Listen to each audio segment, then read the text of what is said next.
লীগ সেদিনই ব্যাক করেছিল যেদিন উগ্রবাদীরা মাজারে হামলা করেছে। উগ্রবাদীরা মাজারে হামলা করেছে, আপনাদের স্বরাষ্ট্রমন্ত্রী ছিল না একটা জাহাঙ্গীর নামে একজন ভদ্রলোক? হ্যাঁ, উনি তো এক ধরনের কি বলে মানে আইয়ামে জাহাঙ্গীরই তৈরি করলেন। উনি প্রশ্ন করলে উত্তর দেন হচ্ছে আলু পটলের দাম, তারপর বলেন টমেটোর মূল্য, কি কি জানি বলেছিলেন, মনেও থাকে না এগুলা। তো সেগুলো যখন করছিলেন উনি তখন কোথায় ছিলেন? ওই যে জেগে উঠলো মবের শাসন, মবের শাসন বন্ধ করার কাজ কার ছিল? স্বরাষ্ট্রমন্ত্রী ছিল। উনি গভীর রাতে হঠাৎ সাংবাদিকদের ডেকে এনে ব্রিফ করেন। উনি ওনার পদত্যাগ যে চায় তার পাশে দাঁড়িয়ে মাথা নাড়েন, হ্যাঁ হ্যাঁ 48 ঘন্টার মধ্যে পদত্যাগ করতে বলেছে তাকে, মাথা নাড়ে। তো এই মাথা নাড়া আপনি দেখেন নাই, তখন তো কিছু বলেন নাই। তারপরে বলেছে সেদিনই লীগ ব্যাক করেছে যেদিন হিন্দুদের উপর নিপীড়ন নিয়ে মুসলিমরা চুপ ছিল। হিন্দুদের উপর নিপীড়ন হয়েছে তার মানে উনি সেটা স্বীকার করে নিলেন। আচ্ছা, তারপরে বলেন সেকুলার মূল্যবোধে বিশ্বাসী মানুষজন সরকার প্রযোজিত ডানপন্থার উত্থানে ভয় পেয়েছিল।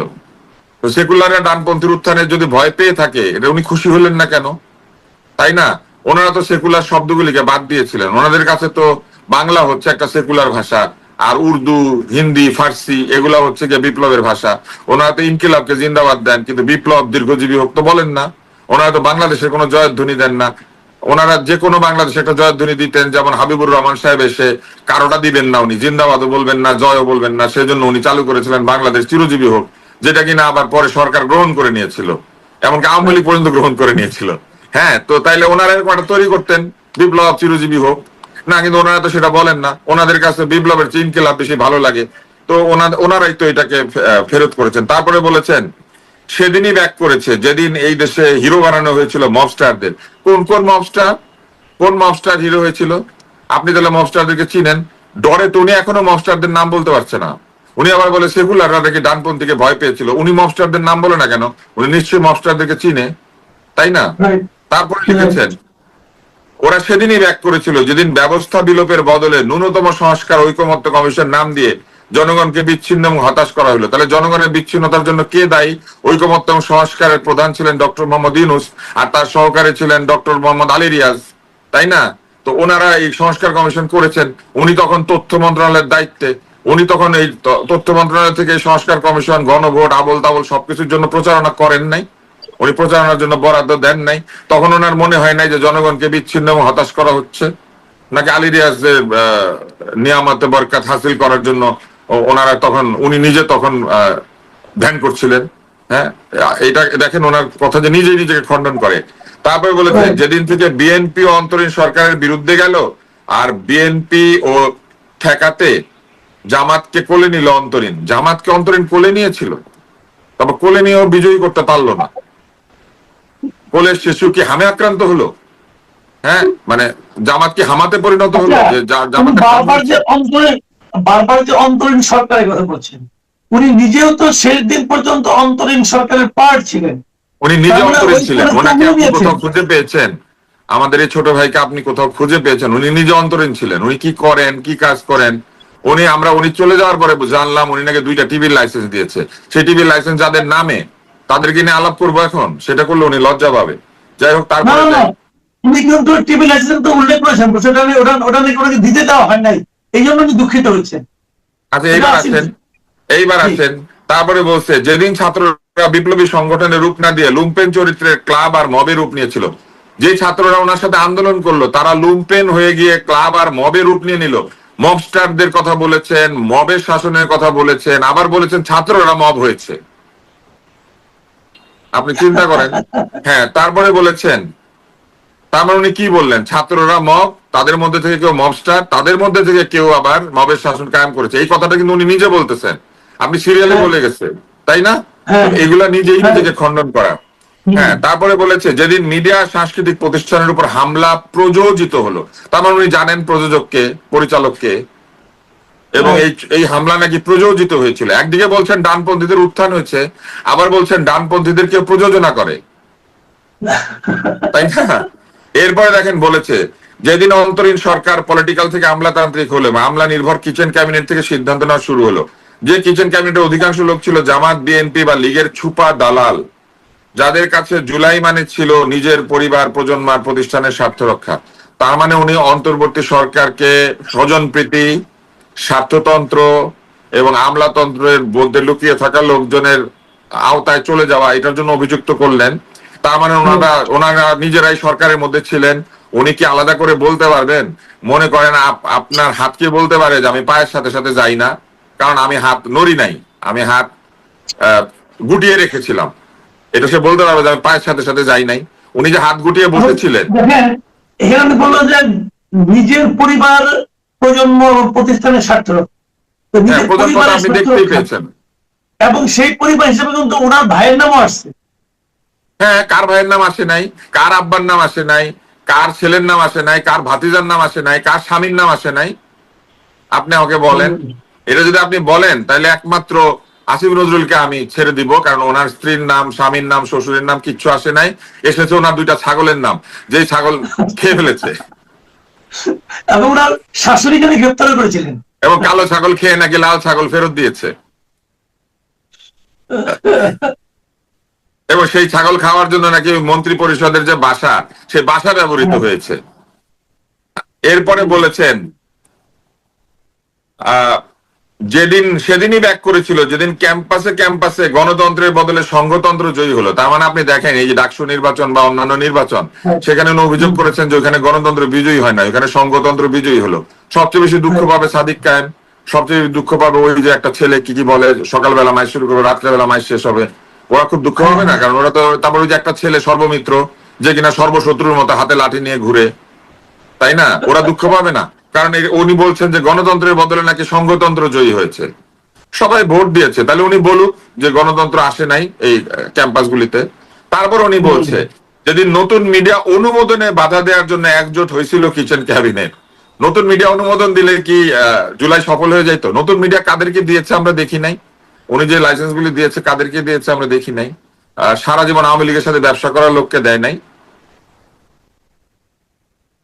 আমি নাম দিয়ে দিয়ে বলতে পারি, আমি এটা বলবো না। আমি যাদেরকে দিয়েছে তারা পাক, তারা করুক, তারা করলে আমরা খেটে খাই। আমরা হয়তো ওখানে গিয়ে আমি আর আপনি টক শোতে দাওয়াত পাবো। এছাড়া আমাদের আর কি বলার? আমাদেরকে কোনোদিন দিবে? আমাদেরকে লাইসেন্স দিবে? আমাদেরকে পারমিট দিবে? আমাদেরকে টিভি চ্যানেলের নিচে একটা মুদির দোকান খুলতে দিবে? এগুলো বললে হবে? তারপরে আসেন, লীগ সেদিনই ব্যাক করেছিল যেদিন জুলাই ঘোষণাপত্র বা সনদের প্রক্রিয়া তুলে দেওয়া হয়েছিল আমলাতন্ত্র আর ভেস্টেড ইন্টারেস্ট গ্রুপের হাতে। কে তুলে দিয়েছে? ডক্টর মোহাম্মদ ইউনূস তুলে দিয়েছে। তাইলে উনি কি সেটার দায় অস্বীকার করতে পারবেন? উনি সেখানে ছিলেন না। এই সনদ আমলাতন্ত্রের হাতে তুলে দেওয়া হচ্ছে এরকম কথা যখন উনি বলছেন, উনি সেখানে ছিলেন না। তারপরে ছিল যেদিন বাম শাহবাগী পিটাইলে আনন্দ পেয়েছিল মজলুমগণ, উনি এটা কি বললেন? তার মানে উনি বলতে চান যে শাহবাগী নাম দিয়ে যাদেরকে প্রহার করা হয়েছে, বাম বলে যাদেরকে প্রহার করা হয়েছে, মেঘমল্লারকে পিটান দেওয়া হয়েছে, এগুলা করা ঠিক হয় নাই। তাহলে তখন বলেন নাই কেন? তখন উনি কেন দেখতে যান নাই তাদেরকে হাসপাতালে? তখন ওনার মনে দয়া জাগে নাই কেন? ছাগল খেতে ব্যস্ত ছিলেন। এবার আসেন, বলেছে যেদিন এদেশে কাওয়ালি ইনকিলাবি কালচারের মতো রিপ্রেসিভ কালচার ব্যবস্থা দিয়ে বাঙালি জাতীয়তাবাদ মোকাবেলায় মহারম্ভ হয়েছিল, বাঙালি জাতীয়তাবাদের পক্ষেও নেই। এবং কাওয়ালি তাই তো মনে হচ্ছে। এবং না না, কিন্তু আপনি আমাকে এই জিনিসটা বলেন, ওনারা তো কিন্তু জুলাইয়ের ভিতরে পরিষ্কার বিরোধিতা করেছে। সমালোচনা করলেন, লক্ষ্য করেন তুষার ভাই, উনি কিন্তু ইনক্লাবিক কালচারের সমালোচনা করলেন। আবার ইনকিলাব মঞ্চ কিন্তু একটা ছিল, তারা কিন্তু আরেক হুজুগ তুলছিল। আসলে ভার্চুয়ালি উনি ইনকিলাব মঞ্চেরও সমালোচনা করলেন। তো এটা কি সব তখন তো অন্য ভূমিকা ছিল। আর উনি এই দেশে কাওয়ালি ইনকিলাবি কালচারকে রিপ্রেসিভ কালচার বললেন। খুব ভালো কথা উনি বলেছেন, আমি এটা নিয়ে তর্ক করবো না। আমি তো ওনার সব কথা ঠিক বলে মেনে নিচ্ছি, কিন্তু উনি বললেন এটা দিয়ে বাঙালি জাতীয়তাবাদ মোকাবিলা করতে হচ্ছে। কাওয়ালি কেন বাঙালি জাতীয়তাবাদের শত্রু হবে? আর যদি হয়েই থাকে তাহলে সেই কাওয়ালি গেয়ে গিয়ে কেন মানুষজন বিয়ে শাদী পর্যন্ত করবে? তাই না? এটা অদ্ভুত কথা না? আর উনি ছিলেন তথ্যমন্ত্রী, উনি তখন সেগুলো বন্ধ করেন নাই কেন? অন্তত উনি বলেন নাই কেন যেগুলা করা যাবে না? উনি ছিলেন তথ্যমন্ত্রী, সংস্কৃতি মন্ত্রণালয় থেকে নাসিরউদ্দিন হোজ্জাকে গাদার পিঠে চড়ায়, তা আবার গাদার পাছাটা সামনের দিকে, তাই না? আর নাসিরউদ্দিন হোজ্জা উল্টা করে গাদার পিঠে যাচ্ছেন। হ্যাঁ, নাসিরউদ্দিন হোজ্জার হচ্ছে মুখটা সামনের দিকে আর গাধার পাছাটা। তো গাধার পাছা আর হোজ্জার মুখ দিয়ে যখন মিছিল করা হইলো, তারপরে দস্যু কেহেরমান, আলিফ লায়লা এগুলা দিয়ে যখন মূর্তি বানানো হলো, তখন উনি বলেন নাই কেন যে এটা বৈশাখের শোভাযাত্রার সাথে যায় না? ওনার তখন মনে হয় না এটা? তারপরে বলেছে যদি নির্বাচনী বাটোয়ারার মাধ্যমে সংস্কার ও বিচারকে কম্প্রোমাইজ করা হলো এবং বিএনপি জামাতের বার্গেনিং টুল বানানো হলো, নির্বাচনী বিষয়টা বাটোয়ারা হয়ে গিয়েছিল, তাহলে গণভোট করতে গেলেন কেন? তাহলে গণভোটে তো বাটোয়ারা হয়ে গিয়েছিল। একটা ভোট বাটোয়ারা হয়, আরেকটা ভোট বাটোয়ারা হয় না। আর এই বাটোয়ারার বাটখারা কে বানিয়ে দিয়েছিল? বাটোয়ারার বাটখারা তো ওনারাই বানিয়ে দিয়েছিলেন। ওনারা ওখানে উপদেষ্টা হয়ে গিয়েছিলেন, উনি, আহমদ এবং নাহিদ, ওনারা তো তিনটা সেই বাটখারা, যে বাটখারা দিয়ে ব্যালেন্স করা হয়েছিল মানে এই মন্ত্রিসভাকে, তাই না? ওনারা ছিলেন বিপ্লব আন্দোলন গণঅভ্যুত্থানের পক্ষে, আর বাকিরা তাহলে আমি ধরে নিচ্ছি ছিল অন্তরীণ সরকার এবং কি কি যেন কিচেন ক্যাবিনেট।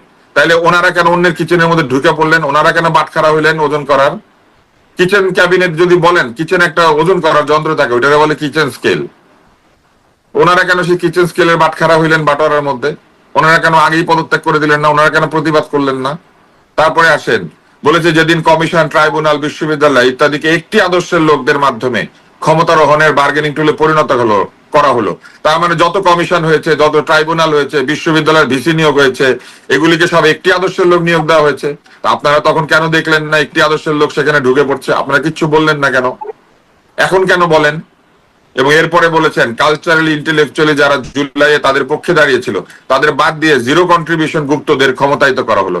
জিরো কন্ট্রিবিউশন গুপ্তদের যে ক্ষমতায়িত করা হচ্ছে সেটাও তিনি তখন সেখানে দেখেন নাই। যারা পক্ষে দাঁড়িয়েছিল তাদেরকে তারা গালিগালাজ করেছেন, জুতাপিটা করেছেন, টিএসসির মধ্যে ছবি লাগিয়ে তাদের নিজেদের পক্ষের লোকদেরকে, যারা আন্দোলনের রক্তক্ষয়ের বিরুদ্ধে, ছাত্রদের রক্তপাতের বিরুদ্ধে রাস্তায় দাঁড়িয়ে বক্তৃতা দিয়েছে, তাদেরকে তারা জুতাপিটা করেছেন। তখন উনি কোথায় ছিলেন? উনি নিন্দা করেন নাই কেন? এখন দেখেন এখানে উনি যতগুলা পয়েন্ট বলেছেন, আমি এবং আপনি এবং আরো টকশোতে যারা আসেন এরকম অনেক লোক, তারা কিন্তু ওই সময় এটার প্রতিবাদ করেছি, ওই সময়ই বলেছি এই কথাগুলা, এই প্রত্যেকটা পয়েন্টে আমরা বলেছি। তখন কেন উনি শুনতে পান নাই? উনি তখন কি চোখে ওই যে কি যেন একটা দেয়, দিয়ে তার কানে একটা ইয়ার প্লাগ দেয়, হ্যাঁ না, চোখের মধ্যে একটা ওই যে আই কাভার, আই প্যাচ লাগায়, লাগিয়ে কি উনি তখন সূর্য স্নানে ব্যস্ত ছিলেন নাকি ধ্যান করছিলেন? তো এই স্ট্যাটাসটা দেখেন, উনি বলেছেন কি রাগ করলা পরে ইন্নালিল্লাহ। আমি বলবো যে মোটেও রাগ করি নাই, বরং ভালো লেগেছে যে এতদিন পরে হলো ধ্যান ভঙ্গ হয়েছে। মুনি ঋষির ধ্যান ভঙ্গ যখন তখন হয় না, এবং আমি পড়বো আলহামদুলিল্লাহ যে ধ্যানটা ভঙ্গ হয়েছে। এতদিন পরে এসে উনি নিজেই যা বলছেন, নিজেই সেটার বিরোধিতা করছেন, নিজেই যা কথার মধ্যে দিয়ে সবকিছু বলে দিয়ে নিজেই প্রমাণ করে দিচ্ছেন যে এই যে 18 মাস পালন হয়েছিল সেটার অবস্থা কি। এবং তার কয়েক ঘন্টা পরে আমি দেখলাম যে তিনি আরেকটি স্ট্যাটাস দিয়েছেন। 2 ঘন্টা পর। হ্যাঁ, 2 ঘন্টা পরে। এবং ওইখানে উনি কি লিখেছেন সেটা যদি আপনি দেখেন, সেটা আরো মজার। ওইখানে উনি আরো মজার কথা লিখেছেন। উনি সেখানে লিখেছেন যে যারা নাকি জুলাইয়ের সমালোচনা, এই সরকারের সমালোচনা করে, তারা নাকি অপকর্ম ভুলিয়ে দেওয়ার চেষ্টা করছে হাসিনার। মোটেও না, এই অপকর্মগুলো তো হয়েছে। তাহলে যারাই অপকর্ম করেছে তারাই অপকর্ম ভুলিয়ে দেওয়ার জন্য এই কাজগুলি করেছে। আমি আপনাকে একটা গল্প শোনাই। এক ভদ্রলোক মারা যাচ্ছেন, মৃত্যুর সময় উনি আর কি একটা দল করেন আর কি, সেই দলটা হচ্ছে একেবারে পুঁজিবাদী দল। তো উনি সন্তানদেরকে ডেকে বলতেছেন তুমি কমিউনিস্টদের কাউকে ডেকে নিয়ে আসো। তো সব বলছে আপনি কি বলেন, মরার সময় কমিউনিস্টের চেহারা দেখবেন? তখন বলেন আমি বলতেছি আমার কথা শোনো, খবরদার আমার কথা যদি না শুনো তোমাদেরকে আমি সম্পদ বঞ্চিত করবো, আমি তোমাদেরকে শেষ করে দিব। তখন ছেলে মেয়েরা কমিউনিস্ট ডেকে নিয়ে আসছে। তো সেই লোক বলে আমি এখন কমিউনিস্ট পার্টিতে যোগ দিব। তো কমিউনিস্ট পার্টিতে যোগ দিয়েছে। যোগ দেওয়ার পরে ওই লোক মারা যাচ্ছে, একদম মরে যাবে। বলছে আপনি এটা কি করলেন, আপনি কমিউনিস্ট পার্টিতে যোগ দিয়ে মারা যাচ্ছেন? বলে মরার সময় অন্তত একটা কমিউনিস্ট মরতেছে, আমি একটা কমিউনিস্টে মারতেছি, আমি কমিউনিস্ট মরে কোন আমার দলের কেউ মরতেছে না, কমিউনিস্ট মরতেছে। তো ওনাদের অবস্থা এরকম হয়েছে, ওনারা নিজেরাই এমন অবস্থা করেছেন যে ওনারাই ওই আওয়ামী লীগের দুঃশাসনকে ভুলিয়ে দেওয়ার চেষ্টা করেছেন নিজেদের দুঃশাসনের ভিতর দিয়ে। তারপরে কি করেছেন, আরেকটা গল্প শোনাই। এক লোক মারা যাচ্ছে, মারা যাওয়ার সময় ছেলেকে বলেছে বাবা জীবন অনেক অত্যাচার করেছে, এত ভয়াবহ অত্যাচার করেছে যে আমি আমার নাম মানে লোকে গালি দেয়, তো তুমি এমন কিছু কইরো আমার কে যেন আর লোকে গালি না দেয়, আমাকে যেন লোকে আর এরকম না বলে, আমার খুব কষ্ট হচ্ছে। মরার সময় আমি দেখতেছি চতুর্দিকে লোকজন বলতেছে আমার নামে খারাপ কথা বলতেছে, লোকে বলতেছে মূর্খ, এরকম এরকম, তো তুমি কিছু করো বাবা। তারপর লোকটা মারা গেছে, ছেলেটা বাবার মৃতদেহ রেখে বের হয়ে পাশের বাড়ি ঘরে আগুন দিয়ে দিচ্ছে। বলছে আমার বাড়ির পাশে কেউ থাকতে পারবে না। বাজারে গিয়ে লুটপাট করেছে। তারপরে গায়ে যত শক্তি আছে সেগুলা দিয়ে যাকে যেখানে পেরেছে সর্বমিত্রের মতো নেমেছে লাঠি নিয়ে। তারপরে যেখানে যা পারে, ওর বাবা যাদেরকে ধার দিয়েছিল তাদের ধারের টাকা শোধ না নিয়ে জমি জমা দখল করেছে, এমন অবস্থা করেছে। তখন বাজারে গিয়ে শোনে লোকজন বলতেছে যে আরে বাপটাই তো ভালো ছিল, বাপটা তো খুব ভালো ছিল, বাপটা দারুণ ছিল, আমাদের জমি জমা দখল করে নাই। কর্জ দিয়া সুদ খাইতো, কিন্তু জমি জমা তো দখল করে নাই। পাশের বাড়িতে তো থাকতে দিছে, ময়লা ফেলতো একটু, কিন্তু আগুন তো দেয় নাই। তো এই যে কাণ্ডটা ঘটিয়েছে অন্তরীণ সরকার, এই অন্তরীণ সরকারই তো এই কাজটা করেছে। এখন লোকে এগুলো বলতে শুরু করেছে ওনারা করেছে এই কাজটা, ওনারা এত অপশাসন এবং অন্যায় করেছে, ওনারাই আসলে এই কাণ্ডটা ঘটিয়েছে। উনি এটা কি বলে, ও এখন নাকি তাদেরকে সমালোচনা করা যাবে না। অদ্ভুত সবিরোধিতা দেখেন, সে নিজে একটা স্ট্যাটাস দিয়ে বলেছে সেদিনই ফিরেছে, সেদিনই ফিরেছে। তাহলে সেদিনই যদি ফিরে থাকে, কে ফেরত আনলো?